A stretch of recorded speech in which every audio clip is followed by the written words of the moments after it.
This is the FCB Podcast Network.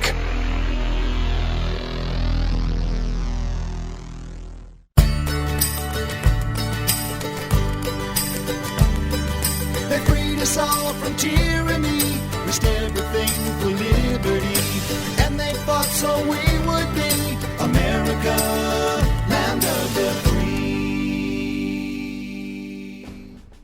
Welcome back to the Growing Patriot Podcast, American History for Kids. As always, I'm your host, Amelia Hamilton.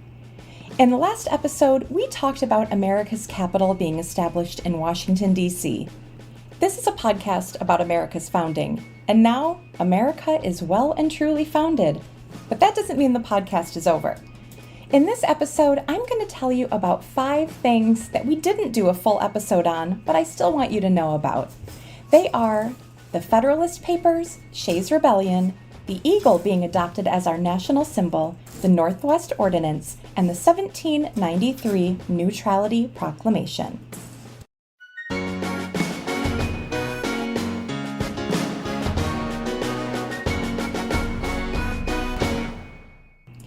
First up, the Federalist Papers.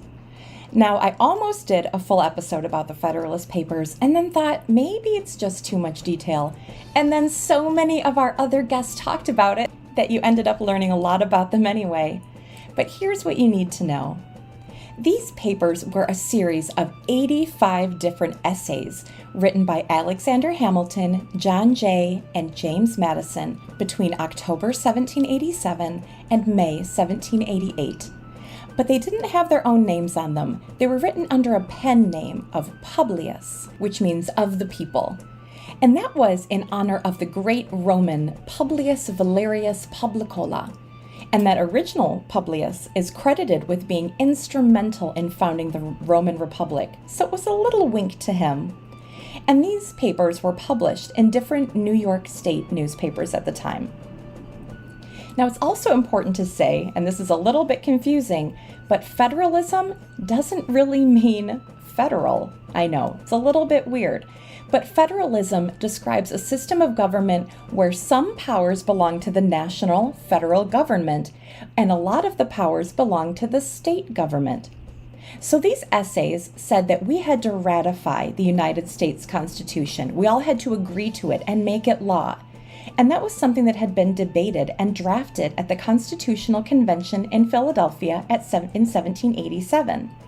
And so to persuade these opponents of the Constitution, who were called the Anti-Federalists, to change their minds, those authors wanted to reassure them that this proposed government wouldn't do anything against the states' right to govern themselves. Like in Federalist Essay number 45, James Madison said that those powers that went to the federal government under the Constitution were few and defined, and all of those that weren't listed still belonged to the states, and those were numerous and indefinite. So federal activity would almost entirely be just for foreign affairs, and the powers that went to the states, on the other hand, would be just about everything else that went on in the everyday lives of Americans. So the Anti-Federalists in early U.S. history was this kind of disorganized band of people, but there were still some famous names in there, like Patrick Henry, and they still really opposed this strong central government that the U.S. Constitution created in 1787. And even though they didn't get their way and the Constitution was still ratified, they did get their way a little bit because it was to make them happy that the Bill of Rights was created.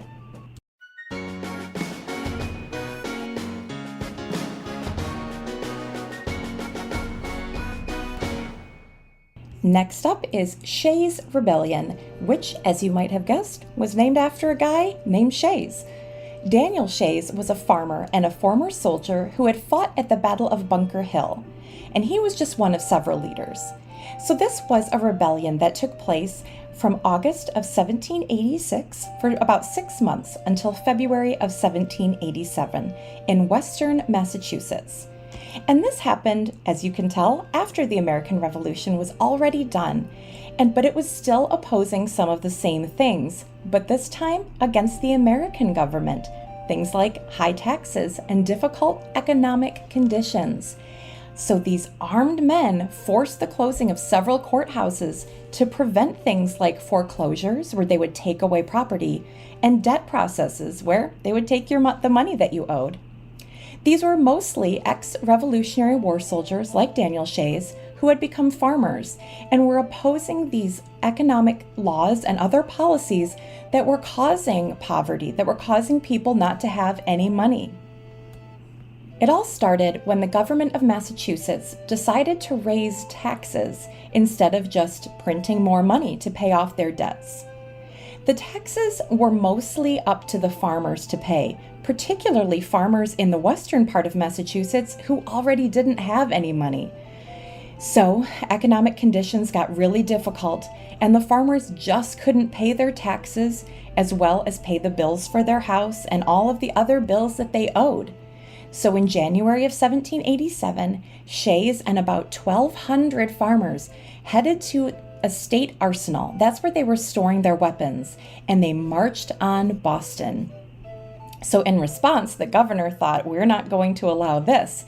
And they sent about 4,000 volunteers under the command of General Benjamin Lincoln to defend the arsenal and make sure they couldn't get to those weapons. But before they arrived, Shays attacked, and the militia defending the arsenal opened fire. 4 of those farmers died, and the next day, Lincoln's troops arrived and ended the rebellion. This was definitely a situation where there were 2 sides of the story. People who had more money were really worried about this new American republic. They were worried that state legislatures were becoming more responsive to poor people, and as they became more democratic and everyone had more of a voice, there would be fewer property rights, and that they would vote to take away things from the wealthy like them. In September, the rebels forced the state Supreme Court in the town of Springfield to close. Shays' forces returned to Springfield the next month in October, hoping to capture federal weapons, but they were defeated again by the governor's army. Now, George Washington was just embarrassed with the United States. He had just taken over this new country, and he said, "I am mortified," which means extremely embarrassed, beyond expression. He feared the United States must look ridiculous in the eyes of all Europe, he said. So he arrived in October of 1794 as president and leader of the troops in order to put down this citizens' revolt. And it was the first and only time that the sitting president has led troops into battle, even though he didn't really see any fighting. I should also say that even though we're calling it Shays Rebellion, some people called this the Whiskey Rebellion. And that's because a lot of these farmers were growing the crops to make whiskey and then distilling them into whiskey. And that tax that they were fighting, it was on whiskey.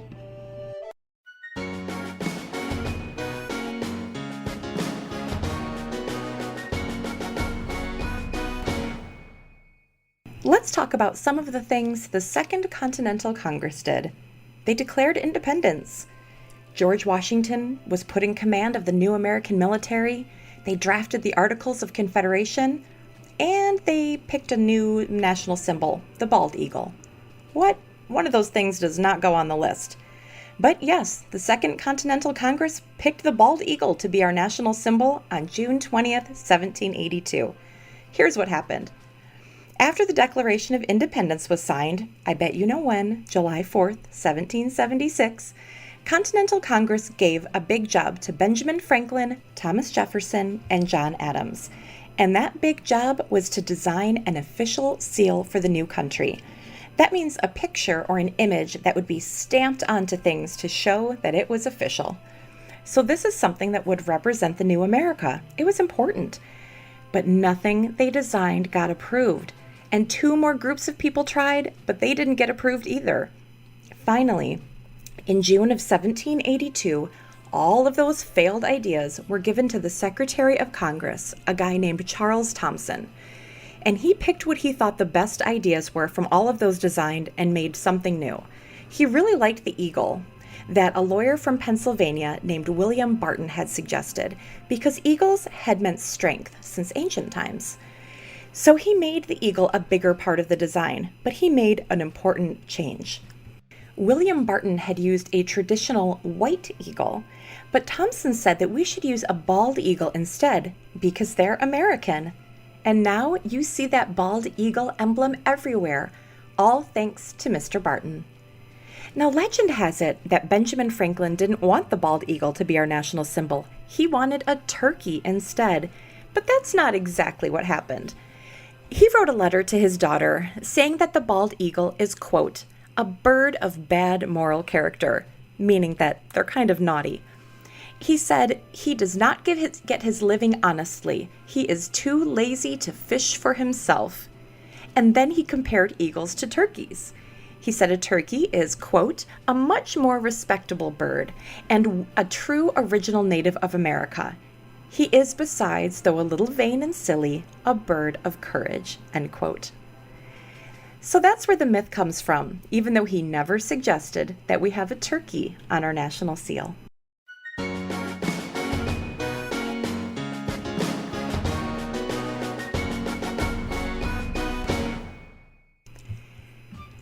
Number 4 is the Northwest Ordinance.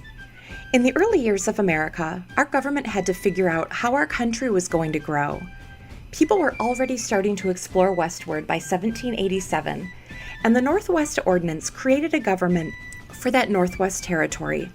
It said how new states and territories could join the country and listed what rights those territories would have. Those rights included things like religious freedom, trial by jury, and property rights. It also said that Native Americans would be dealt with fairly, although that definitely didn't always happen. And really importantly, it said that slavery was not allowed in any new territory or state. There would be 3 stages to joining. In the first, Congress would appoint a governor, secretary, and 3 judges to rule the new territory.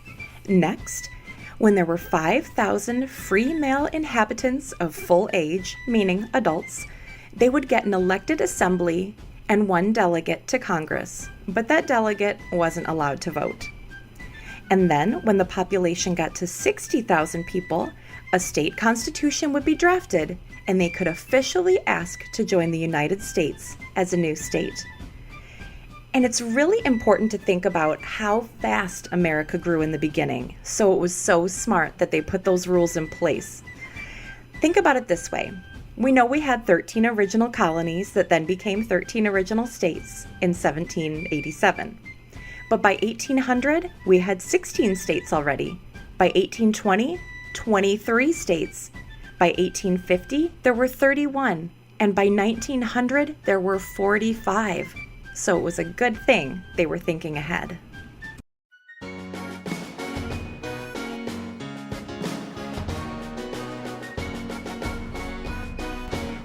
The last thing I want to tell you about in this episode is the Neutrality Proclamation of 1793. So when the Revolutionary War officially ended in 1783, the last thing America wanted to do was go back to war. But 10 years later, a lot was happening in Europe, and it was clear that people were going to ask America to take sides. France was already fighting Austria and Prussia and a revolution in their own country. In January of 1793, the people of France killed their own king, and 10 days later, they declared war on England, Holland, and Spain. Then in April, the new French minister, which is kind of like an ambassador, Edmond Genet, arrived in Charleston, South Carolina, and started making his way to Philadelphia. The American people were so excited to come out and greet him, but the American government was nervous. In fact, he was even trying to get Americans to fight in the French Revolution. And you might say fair is fair. We've heard all about the Marquis de Lafayette, the famous fighting Frenchman who helped America during the American Revolution.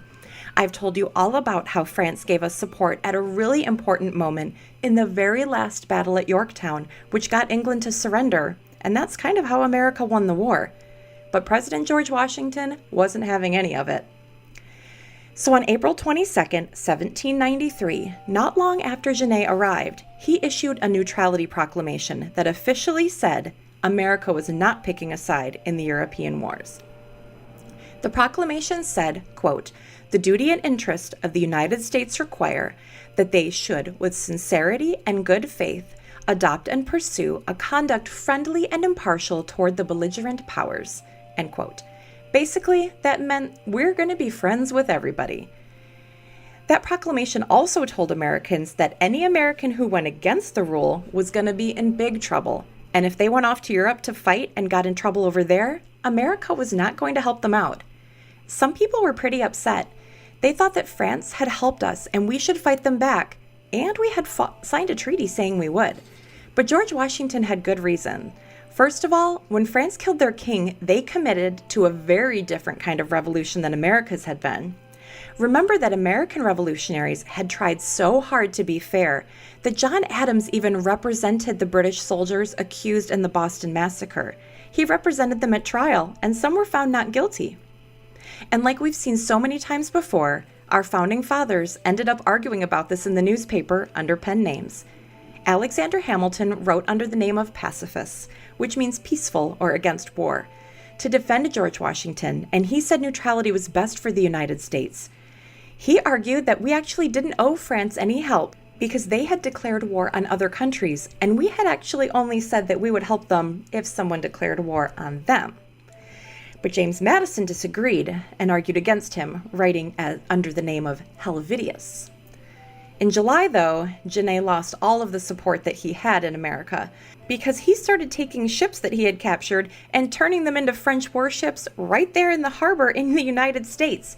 And even Thomas Jefferson, who was then the Secretary of State, had told him not to, and he was on Genet's side. In a meeting, Genet said that he would go to the American people and tell them to act against George Washington. When word got out, the American people had had enough. You do not mess with George Washington.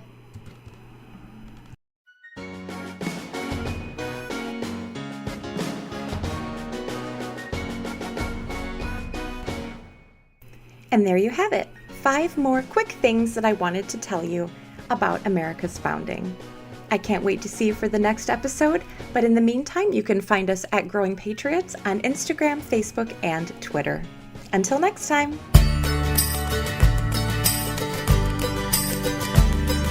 They freed us all from tyranny, risked everything for liberty, and they fought so we would be America, land of the free. This has been a presentation of the FCB Podcast Network, where real talk lives. Visit us online at fcbpodcasts.com.